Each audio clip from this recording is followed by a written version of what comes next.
Starting में यही पिछले पार्ट के आगे से ही होती है। हम देखते हैं कि मार्क्स और ईगल मास्टर अभी सामने ही देख रहे थे।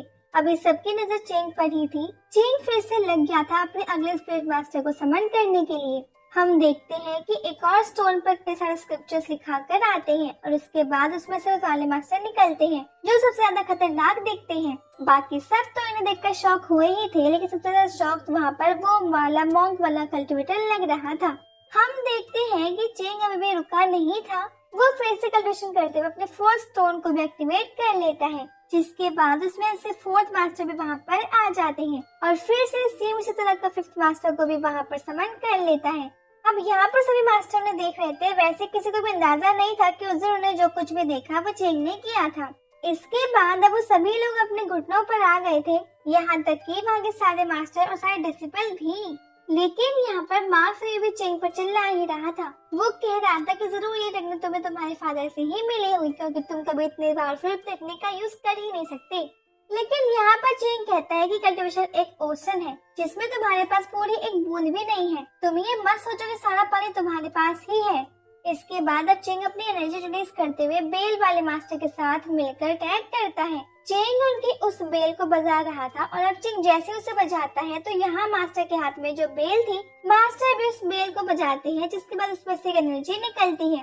और खास बात तो ये कि ये एनर्जी साउंड की स्पीड से फैल रही थी।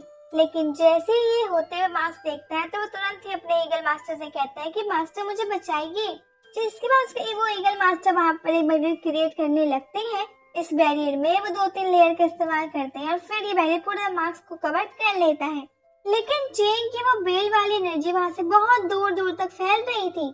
अब हम देखते हैं कि यहाँ पर मार्क्स और वो ईगल मास्टर आपस में बात कर रहे थे। यहाँ ईगल मास्टर मार्क्स से कह रहे थे कि ये लड़का भले ही अभी गोल्डन कॉर लेवल पर ना पहुंचा हो, लेकिन फिर भी सारे स्पिरिट्स को समन कर सकता है। ये बात मुझे मामूली नहीं लग रही।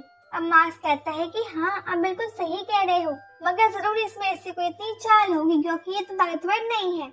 अब वहाँ पर चेंग हंसते हुए फिर से एक और बार बेल बजाता है, की वजह से फिर से एक बार और वही एनर्जी वहाँ साउंड के स्पीड से फैलती है और इस बार उस एनर्जी ने मार्क्स को उस बैरियर को भी तोड़ दिया था। मार्क्स कहता है कि मास्टर ये क्या हुआ, जिस पर उसके ईगल मास्टर कहते हैं कि इसकी एनर्जी मोटर किंग लेवल पर है। यहाँ पर वो चेंग की बात नहीं कर रहे थे, ये उन मास्टर की बात कर रहे थे जिनकी बेल से वो एनर्जी निकल रही थी। इसके बाद वो दोनों ही वहाँ से थोड़ा सा पीछे को आ जाते हैं। ये देखते हुए वह बाकी मास्टर बात कर रहे थे तो उनमें से एक मास्टर कह रहे थे, कमाल है, अब पहली बार चेंग मास्टर उसके स्पिरिट को पीछे आने को मजबूर किया है। और अब इस पर दूसरे मास्टर कहते हैं कि हाँ, वैसे सोचने वाली बात है कि अगर ये 5-5 स्पिरिट स्टोन यहाँ इतने दूर से इतने ज्यादा खतरनाक लग रहे हैं तो उन्हें इतने पास से देखना और मास्टर्स के साथ फाइट करने का सोचना भी ज्यादा डरावना होगा। अब यहाँ पर मार्क्स और ईगल मास्टर दोनों ही दूर आकर खड़े हो गए थे। मार्क्स कह रहा था कि मैं तुम्हें अभी बताता हूँ कि हमारी पावर क्या है, तुमने मुझे समझ क्या रखा है। इसके बाद मार्क्स अपने ईगल मास्टर के साथ मिलकर अटैक करने की प्लानिंग करता है। वो इसमें थोड़ी समझदारी से अटैक कर रहा था। उसने पहले अपने ईगल मास्टर की मदद से कई सारे पाम अटैक क्रिएट कर लिए थे। वैसे सभी पाम अटैक स्क्रिप्चर्स के साथ कनेक्ट हैं और अब ये उन 5 और स्पिरिट स्टोन्स के आसपास घूमकर एक बैरियर क्रिएट कर देते हैं। ये पूरा का पूरा बैरियर स्क्रिप्चर से बना हुआ था। हम देखते हैं कि इसे तोड़ पाना इतना आसान नहीं है। और इसके बाद अब मार्क्स अगली चाल चलता है। वो ईगल मास्टर के साथ मिलकर 3000 फेदर स्वॉर्ड टैग का यूज करता है और फिर इतने सारे फेदर स्वॉर्ड क्रिएट होते हैं और इसके बाद वो उन्हें ऊपर की तरफ से वहाँ उस बैरियर में बरसाने वाला था। लेकिन चेंग पहले ही उसका प्लान समझ गया था, मगर वो घबराया नहीं था। वो तुरंत ही सबसे डरावने वाले मास्टर की हेल्प लेता है और इसके बाद वो मास्टर अपनी एनर्जी से एक बड़ा सा फॉर्मेशन क्रिएट कर लेते हैं। ये पूरा फॉर्मेशन वहाँ सीधा उस बड़े से बैरियर के ऊपर क्रिएट हुआ था। इस वजह से वो बैरियर ऊपर से पूरा कवर हो चुका था। पहले हमें लगा था कि शायद वो उस फोर्स को रोकने के लिए ऐसा कर रहे हैं, मगर असलियत ये नहीं थी। असलियत में वो उस पूरे बड़े से बैरियर को डिस्ट्रॉय कर रहे थे। हम देखते हैं कि उस बैरियर के स्क्रिप्चर्स धीरे धीरे वापस फॉर्मेशन के अंदर एब्जॉर्ब होते जा रहे हैं, जिसके बाद वो पूरा बैरियर धीरे धीरे गायब हो रहा था। और उसके बाद वही मास्टर वही उस बैरियर के अंदर से बहुत ज्यादा पावरफुल एनर्जी को रिलीज करते हैं। ये एनर्जी इतनी ज्यादा पावरफुल थी कि उस बैरियर को तोड़ने के साथ साथ ये उन सभी की तरफ आते हुए उन फेदर स्वॉर्ड जिन्हें ईगल मास्टर ने क्रिएट किया था उन सभी को भी दूर फेंक देते हैं और डिस्ट्रॉय कर देते हैं। अब ये देखते हुए वहाँ पर मार्क्स और ईगल मास्टर बहुत ज्यादा शॉक हो रहे थे। दूसरी तरफ अब जैसे ही ये सबसे खतरनाक वाले मास्टर ने अपनी पावर यूज करना चालू किया था, तो वहाँ पर उस मॉन्क वाले कल्टीवेटर को कुछ अजीब लगने लगता है। इसके बाद हम देखते हैं कि यहाँ पर ईगल मास्टर किसी तरीके का अटैक करने के लिए वह हवा में आने लगते हैं। वो वहाँ पूरी स्पीड से हवा में आ रहे थे, लेकिन अब चिंग अपने फोर्थ स्पीड मास्टर की हेल्प लेता है, जिसके बाद वो स्पीड मास्टर वहाँ आसमानी फॉर्मेशन क्रिएट कर देते हैं। ये फॉर्मेशन उस ईगल मास्टर के जस्ट सामने ही क्रिएट हुआ था, मगर वो ईगल मास्टर अभी भी वहाँ पर रुके नहीं थे। अब यहाँ से मार्क्स भी उनकी हेल्प करने के लिए उनके आसपास एक बैरियर क्रिएट कर लेता है। इसके बाद इस बैरियर पर उसने अपनी पूरी एनर्जी लगा दी थी। हम देखते हैं कि अभी भी वो ईगल मास्टर उस फॉर्मेशन की तरफ आगे बढ़ ही रहे थे। यहाँ पर मार्क्स उन्हें देखकर बहुत ज्यादा शॉक लग रहा था, उनकी हेल्प करने के लिए अपनी पूरी एनर्जी लगा रहा था, मगर हम देखते हैं कि वो फॉर्मेशन इतना स्ट्रॉन्ग था कि ईगल मास्टर उससे नहीं बच पाते।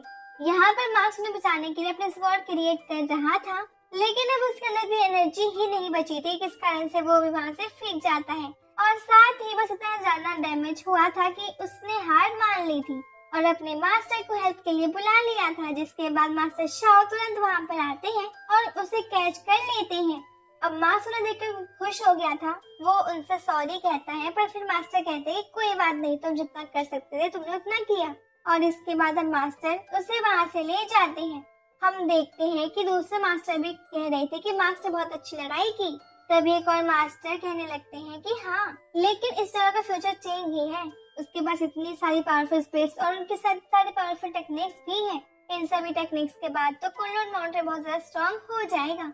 वैसे वहाँ नीचे वूशेंग कह रही थी कि तुम सच में एक छुपे हुए जीनियस हो, तुमने अभी तक इतनी खतरनाक पावर को रिवील तक नहीं किया। ये बहुत मुश्किल बात है टैलेंट हो और अपने उसको छुपा कर रख सके। इसके बाद अब हेडमास्टर ऑफिशियल अनाउंस करते हैं कि इस पूरे कंपटीशन को चेन ने जीत लिया है। सभी स्टूडेंट बहुत ही ज्यादा खुश लग रहे थे और चेन को चेयर कर रहे थे। हम देखते हैं कि वहाँ पर चेन बहुत ज्यादा खुश लग रहा था। इसके बाद अब सारे स्पिरिट स्टोन वापस स्पिरिट फॉर्म में आते हैं और सीधा चेन की बॉडी के अंदर जाने लगते हैं। अब जैसे ही वो स्पिरिट स्टोन वहाँ एंटर करता है तो अचानक से चेन को जी फील होने लगता है और वो तुरंत लड़खड़ाकर हवा से नीचे गिर पड़ता है। अब आगे क्या होगा ये तुम्हें अगले पार्ट में पता चलेगा, क्योंकि इसके बाद तो ये पार्ट यहीं पे एंड हो जाता है।